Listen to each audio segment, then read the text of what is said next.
말씀 시작하도록 하겠습니다. 예. 오늘이 야고보서 14번째 시간이에요. 드디어 마지막 장인 5장에 입성했습니다. 우리가 야고보서를 2019년 9월부터 했거든요. 네, 엄청 오래됐어요. 많이는 못했지만 올해는 됐어요.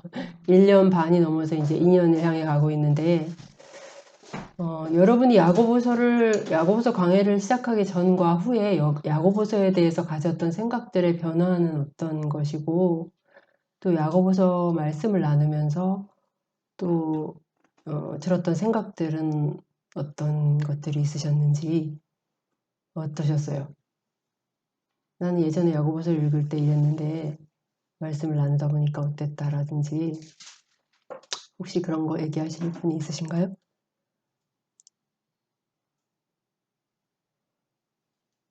오영재님? 지금 얘기 나누지 않는 말씀이시죠? 네, 잠깐 간단하게 없으시면 뭐 넘어가도 됩니다. 네. 판단하는 거. 판단하고 비방하는 거? 아, 예. 내가 전능자의 위치에서 재판관의 위치에서 그렇게 했던 것들. 그리고 가난한 자들에게 베풀지 않고 차별하고 그랬던 부분. 내가 났을 때는 전혀 아까워하지 않고 네. 말하는 거. 이게 정말 우리 실제적인 게 많죠. 야고보서는 우리 삶에 그걸 통해서 나를 돌아보게 하시는 말씀이 많은데요.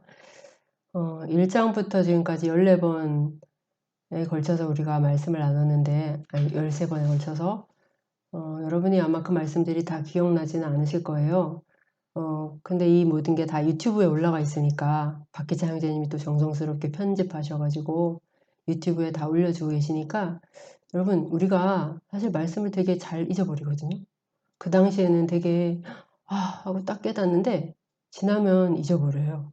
그래서 순종 못하는 경우도 있어요. 그렇기 때문에 여러분이 이 유튜브에 올라가는 말씀들을 좀 자주 다시 한번 들어보시는 시간들이 있으시다면 여러분에게 유익이 있을 거라고 생각해요. 네. 오늘 이 시간에도 하나님께서 우리 각자의 마음 가운데 하나님의 음성을 들려주셔서 잘못된 길을 가고 있는 사람은 바른 길로 들어서게 하시고, 그리고 정말 주님께서 걸으라고 하시는 그 길을 가고 있지만 힘겨워하고 있는 분들이 있다면 그런 분들에게는 위로와 격려의 메시지를 주시는 그런 시간이 되기를 소망합니다. 지난 시간에 우리가 나눴던 말씀의 주제는 너희 생명이 무엇이냐 라는 말씀이었어요. 4장 마지막 부분이었는데요. 거기서 들으라 라는 말로 이목을 집중시킨 야고보 사도는 오늘도 그 말로 시작을 합니다. 들으라. 자, 우리 1절부터 먼저 6절까지 한번 읽어볼게요. 야고보서 5장 1절에서 6절입니다. 네. 시작. 들으라 부한 자들아, 너에게 임할 고생으로 말미암아 울고 통곡하라. 너희 재물은 썩었고 너희 옷은 좀 먹었으며 너희 금과 은은 녹이 슬었으니 이 녹이 너희에게 증거가 되며 불같이 너희 살을 먹으리라. 너희가 말세에 재물을 쌓았도다. 보라, 너희 밭에서 추수한 품꾼에게 주지 아니한 삭시 소리 지르며 그 추수한 자의 우는 소리가 만군의 주의 귀에 들렸느니라. 너희가 땅에서 사치하고 방종하여 살육의 날에 너의 마음을 살찌게 하였도다. 너희는 의인을 정죄하고 죽였으나 그는 너희에게 대항하지 아니하였느니라. 들으라. 누구야? 누구죠? 부한자. 예, 부한 자들아. 오늘 말씀의 대상은 부한 자들입니다. 한마디로 하면 부자들이죠. 이 부자들이 신자인가 불신자인가에 대해서는 여러 견해가 있는데요. 지배적인 견해는 이들이 하나님을 믿지 않는 세상의 불신자들, 부자들이다 라고 보는 것입니다. 이 대상을 불신자인 부자들로 주로 보는 이유는 야고보 사도가 여기에서 회개를 얘기를 안 해요. 그리고 심판과 저주만을 선언하고 있어요. 아주 강하고 거친 메시지만 있을 뿐 회개를 촉구하거나 위로나 격려의 메시지가 없기 때문에 그래서 대상을 불신자인 부자들로 보는 것입니다. 그러나 이것이 하나님을 모르는 세상의 부자들에게 주시는 메시지라 하더라도 그 내용은 우리 모두에게 시사하시는 바가 아주 큽니다. 왜냐하면 우리가 여기에 해당돼서는 안 되기 때문이죠. 5장에서만이 아니라 사도 야고보는 야고보서 많은 부분에서 부와 가난에 대해서 가르침을 주고 있는데요. 야고보가 바라보는 관점은 야고보가 부자를 바라보는 관점은 이 세상이 부자를 바라보는 시각과는 아주 달라요. 세상에서 부자들은 어떤 사람들인가요? 복받은 사람이죠. 그리고 부러움의 대상이고요. 특별히 최고의 부자들인 재벌들, 그 재벌가에서 태어난 아이들. 가끔 이제 뉴스 같은 데 보면 삼성가의 이재용의 아들, 딸에 대한 어떤 기사나 사진 같은 게 올라오는 게 있는데 그 밑에 달린 댓글들을 보면 이런 댓글이 엄청 많아요. 저 애들은 전생에 무슨 일을 했단 말인가. 예. 다이아몬드시죠. 예. 그런 애들은 태어날 때 뭘 물고 태어났다 이렇게 말하죠. 금수저, 다이아몬드 수저. 예, 요즘은 비브라늄 수저를 물고 태어났다 그러더라고요. 혹시 지연자매님 알아요? 비브라늄. 네? 처음 들어봐요. 처음 들어봐요? 제일 신세대가 처음 들어보니까 제가 너무 앞서갔나? 그 마블 영화에 어떻게 아세요? 예, 마블 영화에 나오는 아주 희귀한 금속이래요. 비브라늄? 예, 그러니까 최고의 재벌들. 그 캡틴이 들고 있는 방패가 그 비브라늄으로 만든 거. 예. 그러니까 억만장자, 그냥 보통 부자 말고 이런 억만장자 이런 사람들에게서 난 아이들, 이런 애들은 비브라늄 수저를 물고 태어났다 이렇게 얘기한다고 하더라고요. 예, 수백 수천억 대에 달하는 그런 저택에서 사는 큰 부자로부터 작은 부자들에 이르기까지 세상에서 소위 부자라고 평가되는 이들에게 야고보는 말합니다. 너희에게 임할 고생으로 말미암아 울고 통곡하라. 여기서 울다라는 말은 그냥 작게 구슬 피우는 그런 울음이 아니에요. 이 원어의 뜻은요, 어떤 공포로 인해 지르는 어떤 날카로운 비명 같은 울음을 말합니다. 그러니까 울음을 터뜨리는 거예요. 그리고 통곡은 여러분이 잘 아시다시피 통곡, 어떤 슬픔과 고통으로 인해서 크게 울부짖는 것을 말하죠. 울어라, 통곡하여라. 왜냐하면 고생이, 고통이, 괴로움이 너희에게 임할 것이기 때문이다. 누구에게요? 네, 부자들에게. 여러분, 부자들이나 재벌들이 막 목 놓아 통곡하는 그런 모습 본 적 있으세요? 막 소리 지르고 울고 통곡하는 이미지는 왠지 이들에게는 어울리지 않는 것 같아요. 가슴 치고 울고 통곡하는 일은 늘 가난하고 힘없는 사람들의 몫이죠. 돈이 없어서 또 수술을 못 받는 자기 아이를 바라보면서 가슴 치는 가난한 아빠, 또 찢어진 신발이나 어떤 허른 옷 같은 것을 입고 학교에 갔다가 아이들에게 놀림감이 되고 조롱받는 그런 자기 아이를 바라보는 가난한 엄마, 여기저기서 멸시당하고 상처받는 가난한 사람들, 이런 사람들이 울고 통곡하는 거 아니겠습니까? 부자들은 이런 울음이나 통곡보다는 즐거움, 여유 이런 게 더 어울리는 사람들이죠. 적어도 지금 눈앞의 세상에서는 그렇습니다. 그러나 여러분, 지혜란 무엇인가요? 지혜. 여러분 만약에 이틀 뒤에 이 대한민국 땅을 쑥대밭으로 만들 만한 위력의 어마어마한 토네이도가 이틀 뒤에 이 땅에 상륙한다면 여러분 지금 뭐 하시겠어요? 성자매님 뭐 하실 거예요? 일기예보 딱 그렇게 됐어요. 이틀 뒤에 어마어마한 토네이도가 이 땅에 상륙한대요. 엄마 아빠한테 엄마 아빠한테? 왜요? 부모를 전하고 아, 네. 또 어떤 세상 사람들은 어떤 대비를 할까요? 떠나죠. 어? 어디를? 아, 한국을 떠난다. 네, 그렇죠. 또 못 떠나는 사람들은? 땅 파고 들어가. 이틀 동안 많이 파시는. 아, 저는 너무 단순하게 생각했나요? 유리창에다가 테이프 붙이고 뭐 이런 거. 강타할 만한 토네이도. 네, 근데 뭐 땅을 파실 거예요?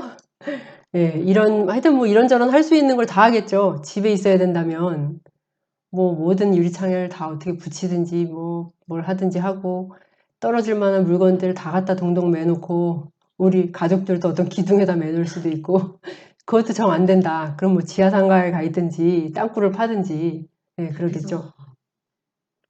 이런 때에 평상시처럼 놀고 먹고 마시고 한가로이 쇼핑을 다니는 사람이 있다면 이 사람은 어리석다 못해 정신 나간 사람이겠죠. 지혜가 없는 사람들. 여기서 지혜란 무엇일까요? 그것은 미래를 대비하는 것이죠. 성경은 말씀하십니다. 지혜란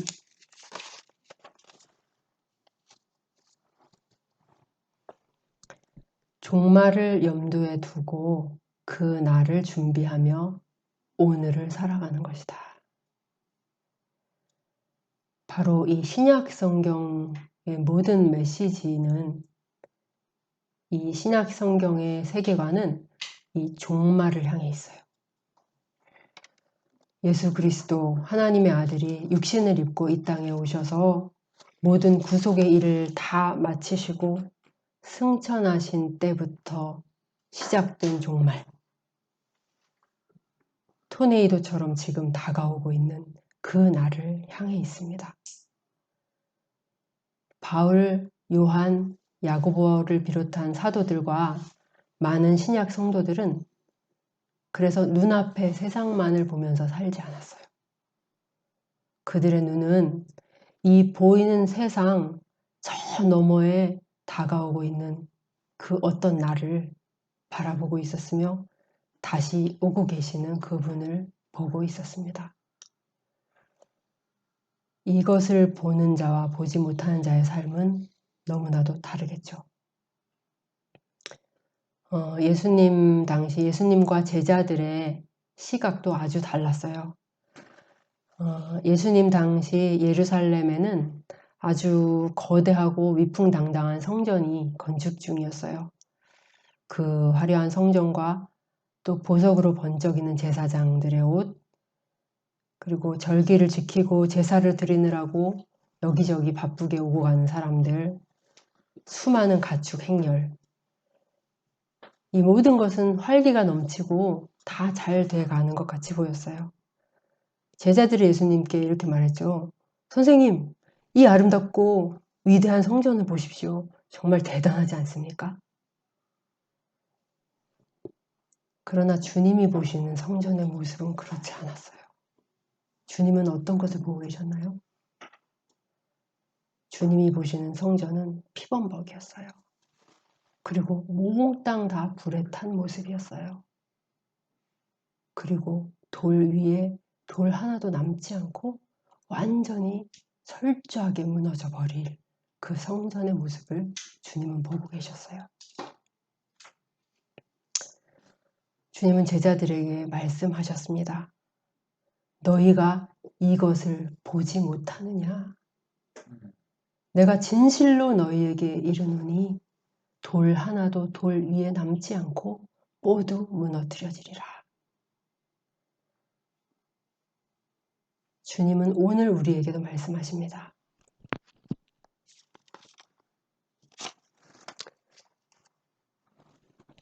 너희가 이것을 보지 못하느냐. 그러므로 울고 통곡하여라 부한 자들이여. 예수 그리스도께서는 누가복음 6장에서 지금 야고보의 말과 같은 동일한 말씀을 하셨는데요. 한번 읽어볼게요. 네, 누가복음 6장 24, 25절 말씀입니다. 시작. 그러나 화 있을진저 너희 부요한 자여 너희는 너희의 위로를 이미 받았도다. 화 있을진저 너희 지금 배부른 자여 너희는 주리리로다. 화 있을진저 너희 지금 웃는 자여 너희가 애통하며 울리로다. 주님은 화를 선포하고 계십니다. 누구에게요? 부유한 자들에게, 지금 배부른 자들에게, 그리고 지금 웃고 있는 자들에게. 그들은 줄이게 될 것이며 애통하며 울게 될 것이라고 주님은 말씀하셨습니다. 이들은 왜 이런 일을 당하게 된 것일까요? 이 부자들의 첫 번째 죄는 이것입니다. 쌓아놓는 것. 우리 야고보서 지금 펼쳐져 있는데 2절, 3절 한번 다시 읽어볼게요. 네, 시작. 너희 재물은 썩었고 너희 옷은 좀먹었으며 너희 금과 은은 녹이 슬었으니 이 녹이 너희에게 증거가 되며 불같이 너희 살을 먹으리라. 너희가 말세에 재물을 쌓았도다. 여러분, 썩고 좀먹고 녹이 스는 거, 이런 것들, 이런 현상들은 어떨 때 나타나죠? 예, 쓰지 않고 쌓아놨을 때. 오랫동안 사용하지도 않고 쌓아놓기만 했을 때. 그렇다면 이들이 재물을 어떻게 했다는 말일까요? 네, 이들은 재물을 쌓아두고 쟁여두었어요. 차곡차곡 산처럼 계속해서. 이들은 이렇게 축적하고 또 축적할 뿐 사용해야 할 곳에 사용하지 않았어요. 세상에는 정말 부자들이 많은데요. 여러분이 아는 부자의 대명사, 부자 이름을 한번 대보실래요? 빌 게이츠. 또 이재용. 또 네? 김범수? 카카오. 아, 김범수. 예. 또 뭐 만수루. 예, 많죠. 하나님께서 여러분 어떤 사람에게 재물을 주시는 이유는 하나님의 영광을 위해서 그것을 사용하고 선한 일에 쓰라고 주시는 것이에요. 그러나 많은 부유한 자들은 재물을 주신 분의 뜻을 받들지 않습니다. 이 세상에는 여전히 가난하고 헐벗은 사람들이 많이 있어요. 먹을 물, 식수, 깨끗한 먹을 물이 없어서 많은 질병에 그냥 방치되어 있는 인구가 무려 7억이 넘는다 그래요. 만약에 여러분이 아프리카의 어떤 빈국이나 방글라데시의 어떤 빈민가에 태어났다면 여러분도 더럽고 오염된 흙탕물을 마시고 있겠죠. 그리고 2, 3일에 한 끼를 근근히 먹으며 야위어 가고 있을 겁니다. 얼마 전에 어떤 기사를 보았는데 북한에 대한 기사였습니다. 식량 배급이 자주 끊기자 너무나 배가 고팠던 한 노인이 얼마 전에 죽은 손주의 무덤을 파헤쳐서 끓여 먹으려고 하다가 발각돼서 보이부에 끌려갔다고 합니다. 며칠이나 혹은 몇 주를 굶다 보니까 정신이 나가고 헛것이 보이고 헛소리를 하면서, 그래서 심지어는 자기 자식이나 자기 손주를 먹기도 하는 이 너무 처참하고 슬픈 이야기는 어떤 짐승에 관한 이야기가 아니라 우리하고 똑같은 사람들, 하나님의 형상을 가진 사람들의 이야기예요. 그런데 이 부자들은 이들에게 많은 도움을 줄 수 있는 돈을 자기 금고에 산처럼 쌓아놓고 자물쇠로 잠근 채로 나눠주지 않습니다. 녹이 슬도록, 좀이 먹도록, 썩어가도록 쌓아놓고는 베풀지 않는 것이죠. 야고보는 3절에서 말합니다. 너희 금과 은은 녹이 슬었으니 이 녹이 너희에게 증거가 되며 불같이 너희 살을 먹으리라. 너희가 말세에 재물을 쌓았도다. 여기서 녹이라고 번역된 이오스라는 이 헬라어는 두 가지 의미가 있는데요. 녹이라는 의미도 있고 독이라는 의미도 있어요. 이 구절의 의미를 생각해 볼 때 여기서는 독이라고 번역하는 것도 잘 어울릴 것 같아요. 부자들의 금과 은이 결국 그들에게 뭐가 된 거죠? 독이 된 거죠. 그래서 결국 그들을 죽일 것이다 라고 우리가 해석할 수도 있는 거죠. 이 단어는 야고보서 3장 8절에 혀에 대해서 말할 때 쓰였는데요. 혀는 능히 길들일 사람이 없나니 쉬지 아니하는 악이요 죽이는 독이 가득한 것이라 할 때 그 독이 똑같은 말이에요. 예. 이 두 개의 똑같은 단어가 쓰였다. 그러고 보니까 이 혀하고 부유함은 공통점이 많은 것 같아요. 혀는 여러분 아주 많은 위대하고 선한 일들을 할 수 있죠. 여러분의 혀로. 그렇지만 동시에 아주 자주 다른 사람들을 죽이는 도구로 사용할 수 있고 그리고 자신의 인생을 불사르는 그런 멸망의 불로 작용하기도 합니다. 여러분 부도 마찬가지예요. 예. 여러분에게 많은 돈과 재물이 있다? 그러면 이것은 아주 선하고 아름다운 일들을 이것으로 많이 할 수 있어요. 그러나 동시에 이 재물은 가진 자에게 독이 되기가 쉽습니다. 여러분 부자들을 잘 살펴보세요. 모두가 그렇진 않겠지만 아주 많은 경우 그 부유함이 그들에게 어떤 일을 하고 있는지. 많은 부자들의 특징은 첫째, 교만합니다. 그리고 둘째, 다른 사람의 아픔과 고통에 둔감해요. 그리고 셋째, 이들이 부하면 부할수록 더 욕심이 많아지고 이기적인 모습을 보여줍니다. 그렇기 때문에 이 부는 그에게 독이 되어서 이 땅에서의 삶에도 그리고 오는 세상에서도 저주로 이들을 밀어넣을 가능성이 아주 높은 것이 사실이에요. 야고보는 말합니다. 너희가 감히 심판이 다가오는 이 말세에 너 자신을 위해 이토록 재물을 쌓았구나. 그 쌓은 곳에서 흘러나오는 녹물이 그 녹이 너희를 심판하는 증거가 될 것이다. 그날에 너희는 차라리 나에게 돈이 없었더라면, 차라리 나에게 은과 금이 없었더라면 이라고 울부짖게 될 것이다.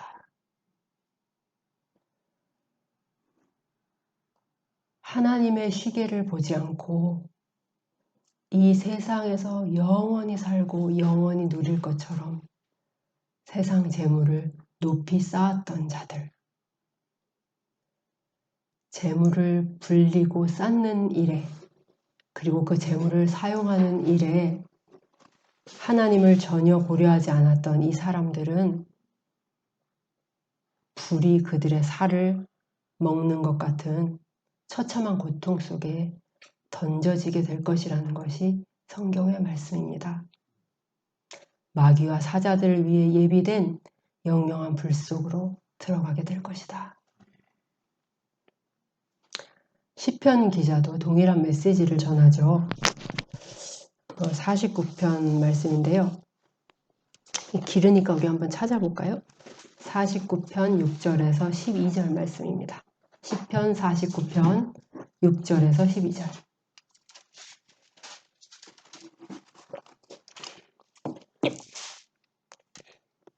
네, 다 찾으셨나요?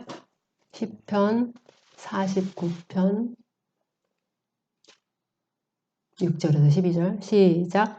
자기의 재물을 의지하고 부유함을 자랑하는 자는 아무도 자기의 형제를 구원하지 못하며 그를 위한 속전을 하나님께 바치지도 못할 것은 그들의 생명을 속량하는 값이 너무 엄청나서 영원히 마련하지 못할 것임이니라.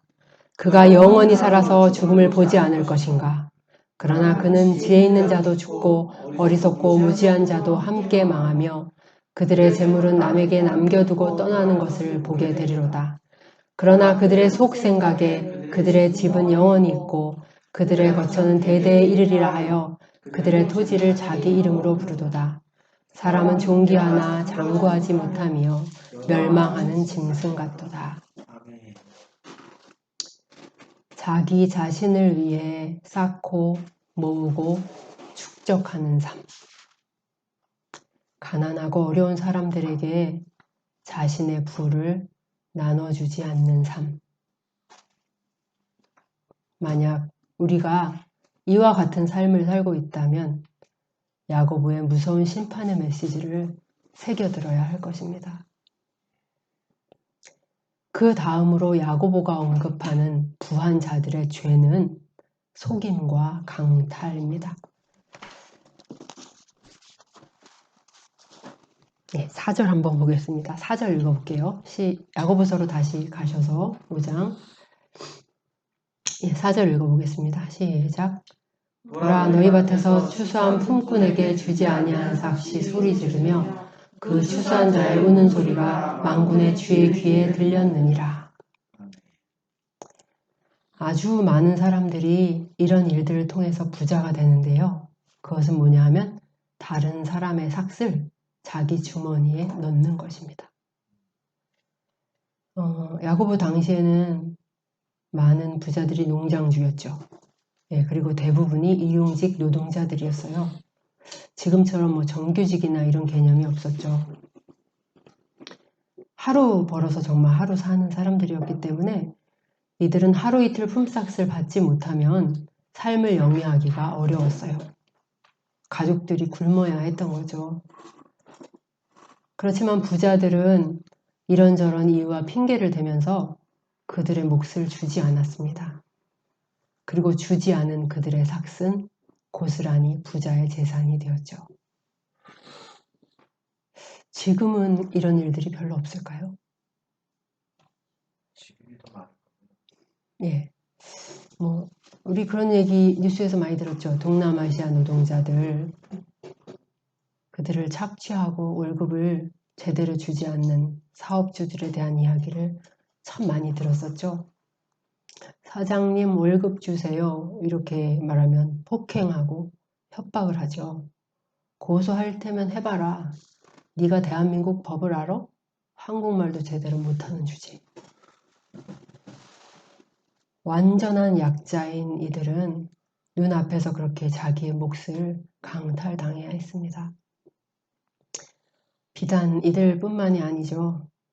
곳곳에서 월급을 부당하게 깎거나 퇴직금을 안 주려고 버티거나 정부 보조금을 직원들에게 주지 않고 말없이 사장이나 원장이 쓱싹하는 것, 이런 일들로부터 대기업이나 대형 유통업체들이 은밀하게 법망을 피해서 하청업체들 그리고 입점하고 있는 이들에게 강탈하는 그 모든 일들의 종류는 참으로 다양하고 은밀합니다. 백화점이나 대형마트들의 횡포는 너무나 많이 알려져 있는데 그것 이상이겠죠, 사실은. 1,000원짜리 물건인데 단가가 700원만 받으라고 하는 거예요. 700원에 납품하라고. 아니면 너네랑 거래하지 않겠다고. 그래서 울며 겨자 먹기로 700원에 손해를 보면서 물건을 대는 거죠. 심지어는 마트나 백화점의 판매 직원들의 월급까지도 그 업체에 떠넘기는 경우가 많이 있어요. 툭하면 계약서를 어기고 쓸 수 없는 물건을 왕창 다 반품해버리는 거예요. 임금체불 뿐만이 아니라 이런 모든 것들이 사실은 다 강탈이고 약탈이죠. 작은 업체들의 이익이 되어야 마땅한 돈을 대형업체나 대기업이 다 가져가는 것입니다. 이런 수많은 부당한 방법들과 돈과 권력, 그리고 뇌물과 인맥과 속임수를 통해서 상대방의 몫이어야 할 것들을 빼앗아가서 자기 호주머니에 넣는 사람들. 이런 방법으로 부를 쌓아서 큰 부자가 된 사람들이 세상에 어디 한둘일까요? 만약에 그들이 이런 부당하고 불공정한 일을 전혀 하지 않았다면 그래도 그들은 지금 그렇게 큰 부자가 됐을까요? 야고보는 말합니다. 품꾼에게 주지 아니한 삭시 소리 지른다. 그 삭을 의인화해서 말하는 것이죠. 그 사람만이 아니라 그 삭시 하나님께 오 하나님 나를 주인에게 돌려보내주세요 라고 부르짖고 있다는 거예요. 그리고 자기 것을 받지 못한 사람들의 울음소리가 만군의 하나님의 귀에 들렸다라고 야고보는 말합니다.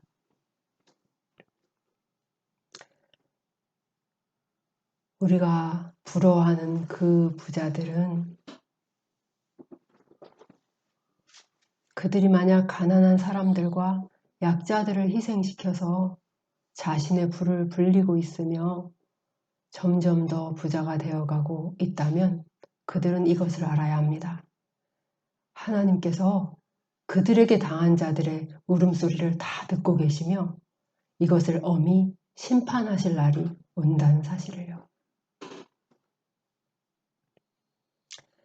또 이들은 어떤 부자들인가? 5절에서 야고보 사도는 계속해서 이들을 고발하고 있습니다. 5절을 한번 읽어보겠습니다. 시작. 너희가 땅에서 사치하고 방종하여 살육의 날에 너희의 마음을 살찌게 하였도다. 이들의 죄는 무엇입니까? 사치와 방종이죠. 이들은 이 땅에서 사치하고 방종했던 이들입니다. 먹고 싶으면 먹고, 사고 싶으면 사고, 하고 싶으면 하고, 즉 돈이 허락하는 한 하고 싶은 대로 다 하면서 사는 삶. 이게 바로 사치와 방종의 삶입니다. 이 삶에는요, 절제도 없고요, 자기 부인도 없고요, 이타적인 삶도 없습니다. 오직 자신의 삶의 안락함과 태평함과 쾌락만을 추구하는 삶의 태도.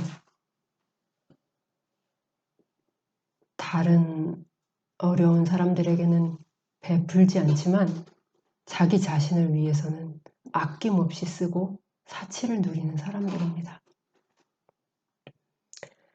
제가 참고 자료를 찾아보느라고 부자들의 삶, 재벌의 삶, 상위 0.1%의 삶 이렇게 막 검색을 해봤어요.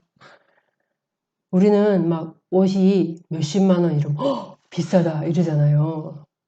그런데 많은 연예인들, 성공한 사업가들, 그리고 재벌들이나 백만장자들의 삶은 우리의 상상을 초월하는 씀씀이를 자랑하고 있었어요.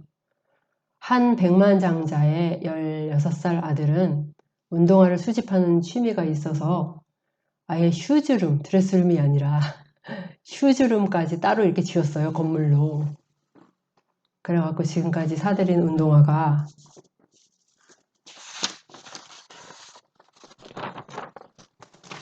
몇 개일까요? 20만 켤레. 만수르 아들인가? 아니에요. 네. 지금까지 얘가 16살짜리. 백만장자 아들이래요. 운동화 좋아서 그냥 계속 사는 거죠. 그래서 20만 켤레. 어떻게 싫어 20만 켤레를 수집인 거지. 그리고 브루나이의 한 부자는 차를 좋아한대요. 그래서 계속 사 모으고 있는데 집에 롤스로이스가 604대, 응? 벤츠가 574대, 페라리가 452대, 다른 차들까지 다 합해서 한 7,000대가량의 자동차를 가지고 있다고 합니다. 가끔씩 몰아줘야 되는데. 사고 싶다고 해서 산 20만 켤레의 운동화, 7,000대가 넘는 개인 승용차. 여러분, 이게 무슨 필요가 있을까요? 한 사람에게. 어떤 차는 차고 한 구석에서 녹이 나고 썩어가고 있지 않을까요? 그럼 버릴 거 아니야. 하나님이 이것을 다 보고 계시거든요. 다른 곳에는 굶어서 죽어가는 아이들도 있는데 자신의 욕망을 만족시키기 위해 이런 곳에 돈을 물쓰듯 쓰는 그 삶은 얼마나 악하고 얼마나 이기적이고 얼마나 탐욕스러운 삶입니까? 그건 너무 지나치네요. 라고 말한다면 우리는 어떠한가요? 우리는 우리에게 선물로 주신 재물로 나눔의 삶을 살고 있습니까? 어려운 이웃들, 가난한 사람들을 돌아보고 있으며 복음 전파와 선교와 하나님의 나라를 위해 후히 드리고 있나요? 여러분은 부와 재물에 대해서 어떤 태도를 가지고 계십니까? 여러분의 옷장을 열어본다면 여러분의 옷장은 어떤가요? 나를 만족시키고자 사고 또 사고 쟁여놓고 또 쟁여둬서 옷에 좀이 먹고 곰팡이가 피고 있지는 않은가요? 예수 그리스도께서 심판석에 앉으셔서 우리를 심판하시는 그 날에 오직 나를 위해 모으고 쌓고 축적한 녹슨 재물들이 우리 옷장에 가득가득 쌓여서 숨도 못 쉬고 있는 좀먹은 옷과 좀먹은 가방들과 좀먹은 각종 사치품들이 그날의 우리의 사치와 방종의 증거가 돼서 불같이 우리의 살을 먹는다면 우리는 지금 우리의 삶을 어떻게 수정해야 하는 것일까요? 야고보는 주께서 강림하시는 그 날을 사륙의 날이라고 이야기합니다. 이것은 심판에 대한 용어죠. 예레미야서 25장 34절을 여기 제가 붙여드릴 건데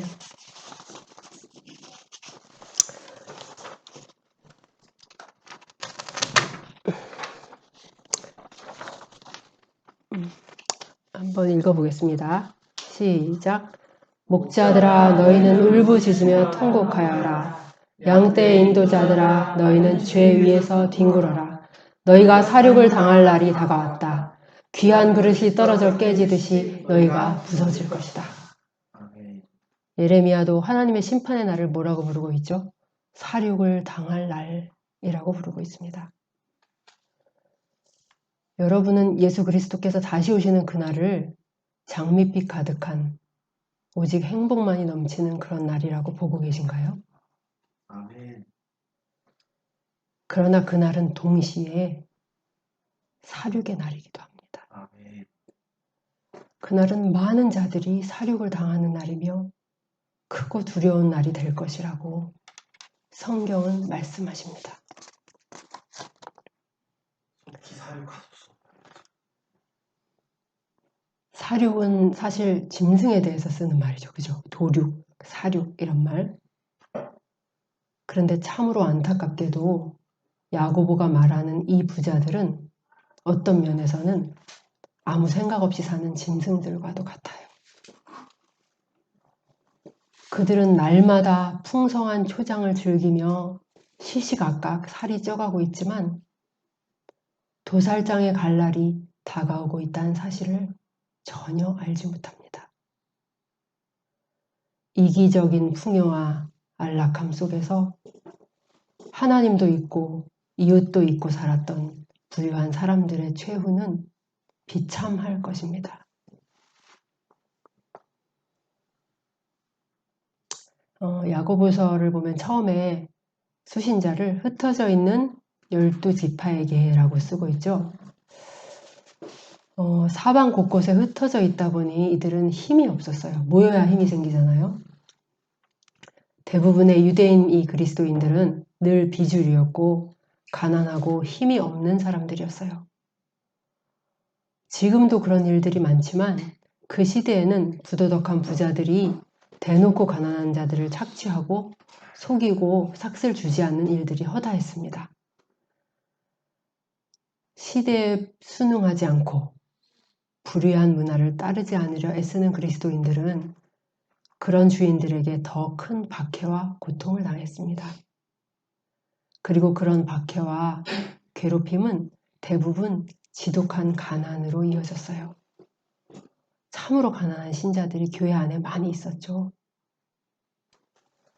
그들 중에는 잘 참고 인내하는 사람들도 있었지만 세상을 닮아가려는 사람들도 있었어요. 나도 풍요로운 삶을 살고 싶어. 나도 저들처럼 부자가 되고 싶다고. 세상을 닮아가려는 이들, 세상의 벗이 되고 가늠한 여인이 된 자들이 교회 안에 생겨나면서 교회 공동체 안에는 많은 문제들이 생겼습니다.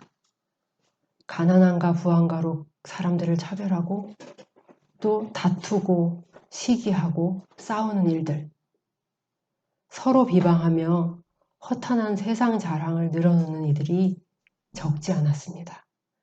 교회는 아주 혼란스러웠어요.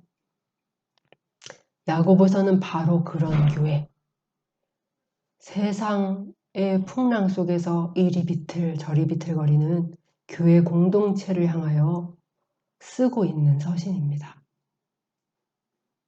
바로 오늘을 사는 우리에게 보내는 편지인 것이죠. 지금 교회를 휩쓸어가는 그 가장 강력한 바람이 뭔지 아세요, 여러분?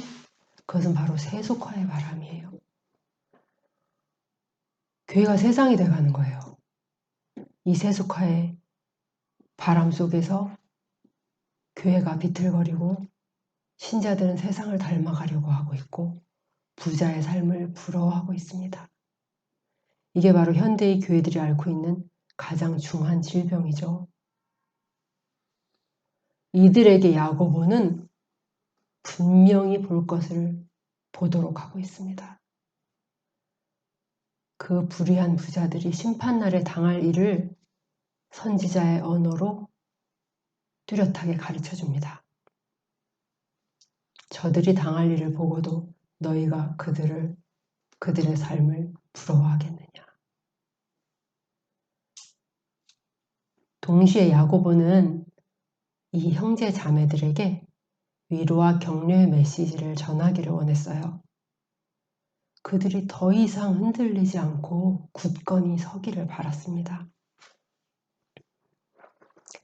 너희 눈 앞에서 벌어지는 일만을 보아서는 안 된다. 너희는 그 날을 바라보아야 한다. 장차 올 그 분을 보는 눈이 있어야 한다. 그래야 지금 넘어지지 않는다. 야고보 시대의 교회에 그리고 지금의 우리에게 필요한 것은 그 날을 바라보는 분명한 믿음을 가지고 인내하는 것입니다. 히브리서 기자는 10장에서 이런 말을 합니다. 너희에게 인내가 필요함은 너희가 하나님의 뜻을 행한 후에 약속하신 것을 받기 위함이라. 잠깐 후면 오실 이가 오시리니 지체하지 아니하시리라. 하나님께서 우리에게 약속하신 것을 받기 위해 필요한 것은 바로 인내다 라고 성경은 말씀하시는 것입니다. 지금도 도처에서 많은 그리스도인들은 크고 작은 어려움과 고난을 당하고 있습니다. 세상 속에서 그리스도의 사람으로 산다는 것은 참으로 힘들고 어려운 고단한 일이에요. 많은 것들을 양보해야 하고 참아야 하고 관용해야 하며 때로는 억울한 일들과 피해를 입기도 합니다. 여러분도 그런 일들을 겪으실 것이라고 생각해요. 그래서 이 길을 성경은 좁고 협착한 길이다. 사람들이 가려고 하지 않는 길이다. 자기 십자가를 지고 가는 길이다. 라고 말씀하시는 것이죠. 이 여정을 우리가 인내하지 못하고 그런 일이 있을 때마다, 억울함이 있을 때마다 내가 원수를 갚으려고 끝까지 싸우거나 또 가난하게 되는 게 싫어서, 고난이 싫어서 세상과 벗이 되어 넓고 안락한 길을 선택하게 된다면 그 길 끝에서 우리를 기다리고 있는 것은 과연 무엇일까요? 불의한 사람들의 횡포와 우리의 억울함과 주를 위해 참고 견디는 우리의 인내와 우리의 눈물을 다 아시는 분이 계십니다. 그분, 하나님의 아들,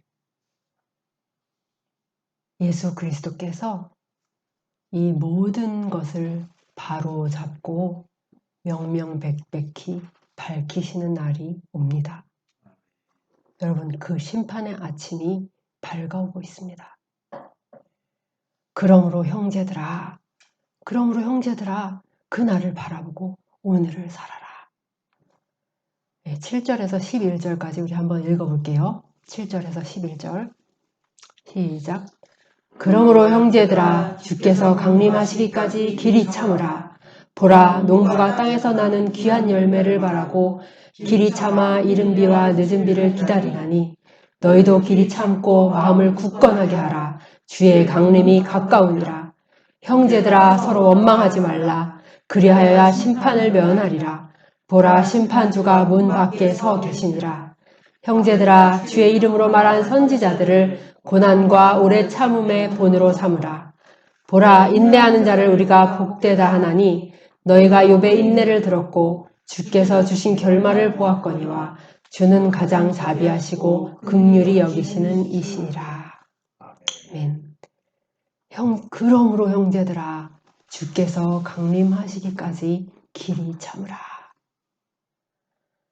성실한 농부가 늦은 비와 이른 비가 오기를 기다리며 열심히 밭을 갈고 잡초를 뽑고 물을 주는 것처럼 우리도 주님이 오시기를 기다리며 이 땅에서 할 수 있는 모든 일들을 열심히 하며 주의 나라를 위해 일하며 인내해야 한다고 사도는 말하고 있는 것입니다.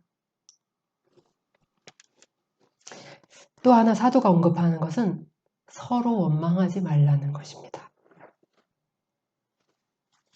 세상의 삶 가운데 고난이 깊어지고 고통이 많아지면 성도들은 교회 안에 다른 형제를 향해서 원망을 늘어놓거나 서로를 비난하게 될 위험이 있습니다. 그러므로 야고보는 이것을 경계하라고 말합니다. 서로 원망하지 말아라. 그래야 너희들도 심판을 면한다. 우리의 그런 삶이 힘들다고 해서 성도 간에 서로 원망하거나 비난하는 일이 있어서는 안 되겠습니다. 그를 위해 우리가 기억해야 할 것은 이것입니다. 심판주가 어디에 계신다고요? 바로 문 앞에 서 계시니라. 문만 열면 그분은 들어오시는 것이죠. 여러분, 예수 그리스도께서 하늘에 오르시며 내가 다시 오겠다라고 약속하신 날부터 지금까지 세상은 종말의 시간을 지나고 있습니다. 종말은 멀리 있는 어떤 때가 아니라 지금이에요. 지금이 종말의 때고 말세입니다. 이 종말의 시간에 우리는 무엇을 바라보며 살고 있는가? 세상을 바라보며 세상 속에서 성공할 것과 세상에서 부와 명예를 쌓는 일에 골몰하며 이 세상을 누리는 일에 골몰하고 있지는 않나요? 이 세상이 주는 만족과 쾌락과 안락함에 취해서 마음을 살찌우며 그 마음이 비만해져서 천국도 심판도 보이지 않고 주님이 다시 오실 날도 없는 것처럼 혹시 그렇게 살고 있지는 않나요? 그리하여서 그날 우리에게 임할 하나님의 진노를 쌓고 있지는 않으십니까? 주님은 마태복음에서 이렇게 말씀하세요. 너희를 위하여 보물을 땅에 쌓아두지 말라. 거기는 좀과 동록이 해하며 도둑이 구멍을 뚫고 도둑질하느니라. 오직 너희를 위하여 보물을 하늘에 쌓아두라. 거기는 좀이나 동록이 해하지 못하며 도둑이 구멍을 뚫지도 못하고 도둑질도 못하느니라. 내 보물이 있는 그곳에는 내 마음도 있느니라. 여러분, 단순히 부유한 것은 죄가 아니에요. 그리고 우리는 미래를 대비해서 돈을 저축해 놓을 수도 있어요. 그러나 이렇게 신중하게 저축하는 것과 쌓아놓는 죄 사이의 균형에 대해서 우리는 잘 생각해 봐야 됩니다. 또 우리가 만일에 대비해, 노후에 대비해 저축할 때에도 과연 우리가 신뢰하고 있는 것이 무엇인지 우리는 우리 자신에게 반드시 물어봐야 됩니다. 내 미래, 내 앞날에 대해서 걱정하지 않는 것이 내가 쌓아둔, 남편이 쌓아둔 혹은 나에게 있는 그런 재산 때문인지 아니면 하나님을 신뢰하기 때문인지. 만약에 하나님이라고 자신 있게 답할 수 없을 정도로 많은 재산을 축적했다면 그것은 죄악으로 달려가는 시작이 될 수 있습니다. 오늘 야고보는 우리가 세상을 살아갈 때 이 부를 어떻게 대해야 하며 어떻게 다루어야 하는지를 구체적으로 가르쳐 주고 있습니다. 야고보가 정죄하는 것은 이것입니다. 속이거나 부당한 방법을 사용하고 수단과 방법을 가리지 않으며 혹은 다른 사람의 눈물 위에 쌓는 부. 그리고 다른 사람의 어려움에 무관심한, 그래서 자신의 소유를 나누고 베풀지 않으려고 하는 이기적이고 인색한 태도. 그리고 이 땅에서 하고 싶은 것을 다 하고 살려고 하는 사치와 방종과 남용의 삶. 이것이 심판날 정죄받는 것은 그가 하나님과 그분의 심판을 전혀 믿지도 않고 두려워하고 있지도 않다는 것을 여실히 보여주는 삶을 살았기 때문이에요. 부에 대한 그러한 태도가 하나님과 하나님의 말씀을 불신하고 있다는 것을 보여주는 증거가 되기 때문입니다.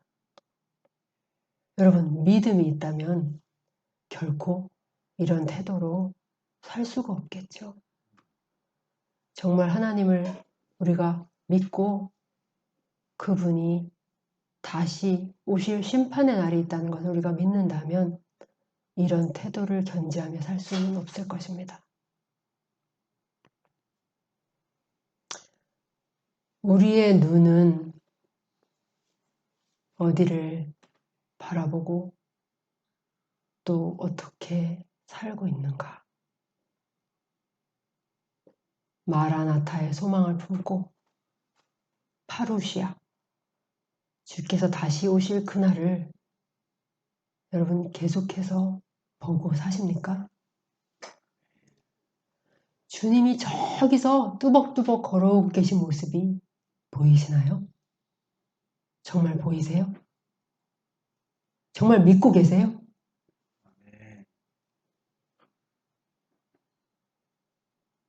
그날을 바라보며 오늘을 살아가고 지금 나의 행동을 결정하는 지혜가 우리에게 있기를. 그리하여서 그날이 우리 모두에게 기쁨과 찬양의 시간이 되기를. 우리 가운데 오늘 이 말씀을 들은 이 가운데 그날 울고 통곡할 자가 한 사람도 없기를. 우리 모두가 웃고 흥겨워하며 어린 양의 혼인잔치에 들어갈 수 있기를 예수 그리스도 우리 주님의 이름으로 축원합니다.